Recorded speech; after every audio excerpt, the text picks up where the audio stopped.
Eureka! The story so far.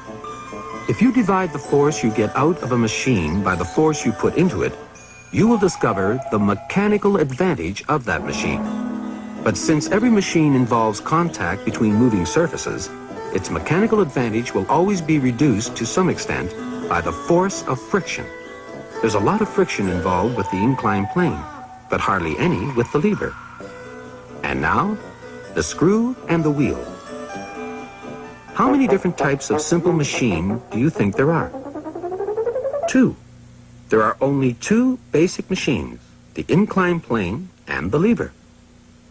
These are the mother and father of every machine in the world. All the others are merely variations on the same theme. For example, there's a beautiful machine. No, not your car. The road.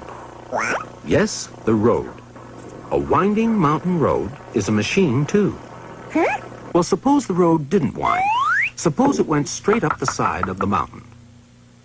This is a much shorter way to the top, isn't it? And yet it won't do you much good, because the engine of even your magnificent automobile hasn't enough force to lift your car straight up. But suppose we make the road long enough and the slope gentle enough for you to drive up the mountain with ease. What have we done now? Yes, we've made the road into an inclined plane, a simple machine. But that's an expensive way to go up a mountain. It requires an awfully long ramp. What if we wrap the inclined plane round the mountain instead? Now we're back where we started, with a winding mountain road, which is really an inclined plane in disguise. A twisted inclined plane, if you like. There are twisted inclined planes all over the place. This includes every device that has a spiraling, corkscrewing action, and which allows you to trade extra turning distance for reduced force, either to help you lift things or fasten things together. Here is the commonest example of all, the screw, which is, in fact, the very name which physicists give to every type of twisted inclined plane, the screw. So that's one of the descendants of the inclined plane.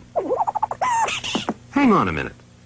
Can you give me an example of a simple machine that is descended from the lever? Well, you're holding one in your hand right now.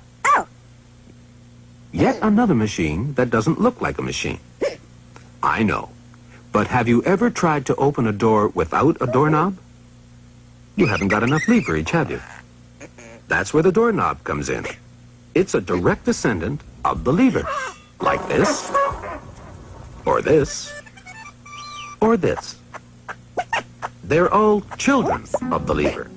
How come? Well, a long time ago, some very wise men were looking at a lever one day, when they suddenly thought how nice it would be if the extra force the lever gives you to move something from here to here, say 4 times the force, because one lever arm is 4 times the length of the other, they wondered if this extra force could be extended through 360 degrees. In other words, they wondered if they could make a circular lever, a lever that would go all the way round. And while they were at it, they made up a new name, an axle. With its center where the point of the fulcrum used to be, and the short arm of the lever now running from this center to the outside of the axle, and the long arm running from the center of the axle in the opposite direction.